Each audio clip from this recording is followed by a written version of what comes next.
جورجينا رودريغيز صديقة لاعب نادي النصر السعودي النجم العالمي كريستيانو رونالدو تثير غضب السعوديات. إيش السالفة وإيه السبب؟ ده اللي هنقوله لكم في الفيديو ده.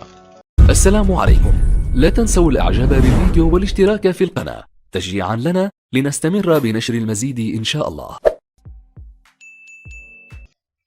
جورجينا رودريغيز من يوم ما جت السعودية وعدسات الكاميرات وراها في كل مكان في الرياض. مقطع جديد لجورجينا وهي بتتسوق في محل سعودي في الرياض علشان تشتري بعض المنتجات من سلسلة تجارية عالمية شهيرة. اللي أثار غضب السعوديات هو أن المصورين ماشيين وراها في كل مكان.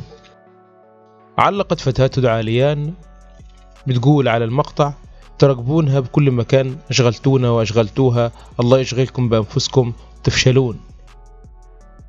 نشطة أخرى انفعلت وقالت: خلاص ترى تفشلون، حسستوني مدري مين عالم الذرة، هي ترى أقصاها عشيقة لاعب كانت بياعة بسيطة، ولا أعيب البياعين بس إنه شخص عادي يعني، وحتى لو كانت شخص عظيم ما يسوى خلاص. كتبت فتاة أخرى تقول: بسم الله الوضع يفشل باليوم الواحد، أشوف 10 تغريدات جورجينا سوت وشبيه جورجينا قالت خلاص اهجدوا، فضحتونا قدام اللي يسوى واللي ما يسوى.